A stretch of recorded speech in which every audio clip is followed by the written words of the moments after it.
Franz, I keep hearing that business metrics are an important thing for me to understand more about. I understand why this is valuable, but I hate numbers and maths.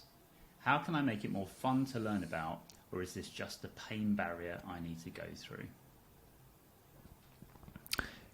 So, I mean, this is, I think, more like a pedagogy question than actually a design question.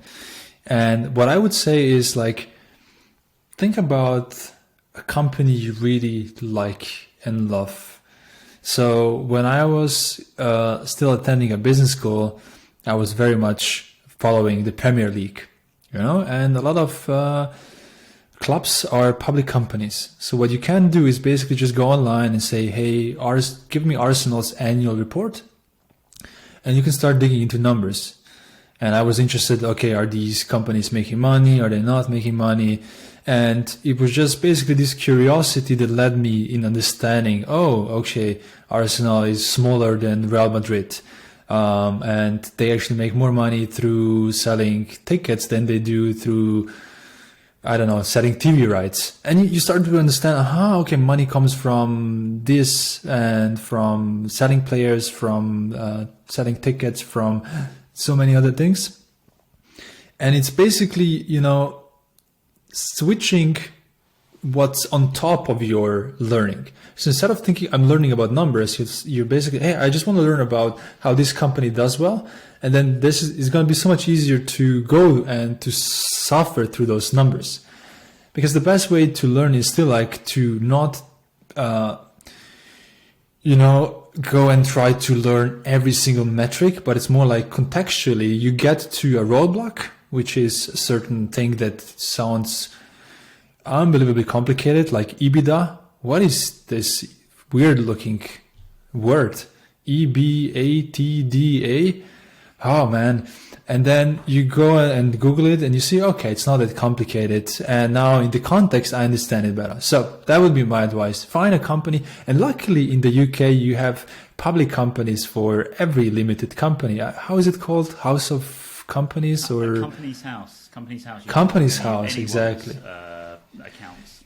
By the way, that's my hobby. Like I go every business I encounter in my real life, because we have the same thing in Slovenia. So it's all the companies are, all the data is public. So you go into a coffee shop, you can just look it up and see, are they profitable or not?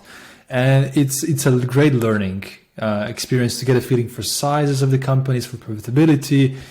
So that's what you can do. In the UK, it's super easy. Nice. Yeah. Franz, any thoughts? Well, very similar. And also the thing why I smile is that, I went to business school for 5 years, and I did my bachelor's and master's, and I had finance, and I had I'm pretty solid at my knowledge about metrics, but for all of my education, I hated maths and numbers. I hated it. I was so bad in high school, I almost failed. And the only thing that kept me going was, for example, when you need to understand a logic to calculate something. And that's what kept me alive in this. So if you just throw numbers on my table, I'm like, no. But if it's like, okay, I can use these numbers to understand something, then I'm lighting up. And that's exactly what actually business metrics are. So if you look at it like this, it's almost like doing user research. Everything we do as designers is like we try to understand how something works, why something is in a way, and numbers are exactly the same thing. Like if you want to know how much things you need to sell in order to be covering your cost, that's break even. So if I just show you like division, then you're going to be like, no. But if I tell you this sentence, you're like, yeah, that's interesting. Obviously, if I sell something, I need to know how many pieces I need to sell in order to cover my fixed cost. And if you go towards this with this logic of, actually, this is going to help me understand how things on this planet and in our business world works, then I think it's awesome fun. And that's why I am now actually this weird guy who likes to do Excel sheets and who likes to do these calculations. And whenever something happens in Excel within the d.MBA, I'm the first one to go there. But I almost failed school in maths. So, wow. Brilliant. That's great advice from both of you. I think, give it some context, Franz, is what you're saying, right? Like, explain why these things matter. And Alen, that example of like finding something you're passionate about and then dive into the numbers around that, I think that's like, super powerful. Nice. And just play with why numbers. Why didn't I have that at school? Like I hated maths at school and now I love it. If it had been brought to life more around, Premier League or, how businesses work, it would have really brought it to life. I think we're all excited about numbers in a certain sense. You just need to find what I think is, maybe it's the margins, like when as a designer working with margins and so on. So it's just about the context. I think that you need to change the context and get excited about it. Brilliant. Great advice. It's kind of related, similar question from somewhere else as I think a useful follow-up was, I'm just getting started with understanding business metrics. If you could choose one business metric to get started with that has the most value maybe when it comes to design, what would it be and why? When it comes to design, I would have to think about, but like the thing that is the most fundamental thing is always revenue and profit. These are the first two things I always try to understand for any business. And if you don't understand this for your business, you're making a huge, like how can you even work in a company you don't have a feeling for how big it is? I really don't understand that, because you just don't have the feeling for like what kind of decisions you can take, what is a good suggestion, what is a bad suggestion. So the first thing, not even as a designer, like anyone working in any company, is like just having a feeling for revenue of this company and, profitability, or at least profit margin. And that's easy to look up. Like maybe you can ask someone within the company, but if you can't, you can maybe even figure it out somehow on your own. And in terms of the profit margin, you can usually just look up average profit margin and then type in your industry.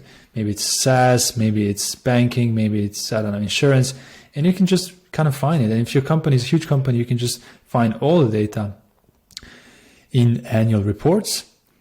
So that's my quick answer, but I'll think through while Franz is answering if there's something more related to design. Actually, I don't have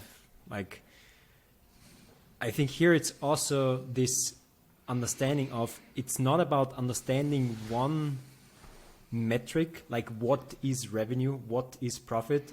Much more important is, what's the revenue of my company and what does it mean? What's the profit of my company? What does it mean?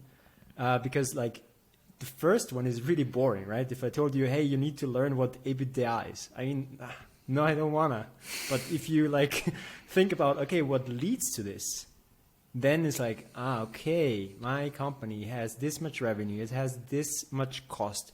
The cost is allocated to personnel, to rent, to, production. And then you all of a sudden understand, how does this work?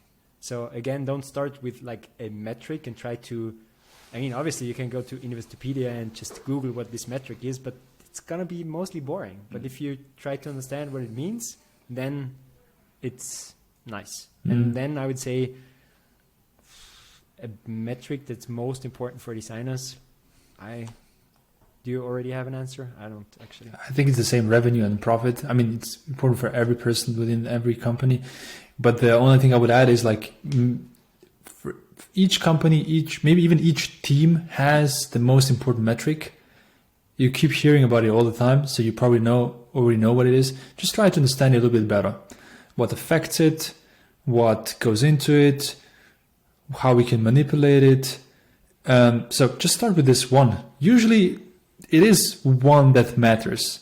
And for a team, for a department, right? Yeah, and it's one that matters for team. And then also usually, even when you think about big bosses, huge companies, thousands of employees, usually those CEOs have to make a lot of simplifications in their decision making. And it's this quarter we only care about this number, and then they over index sometimes on it, but at least you have to simplify, and even they simplify things.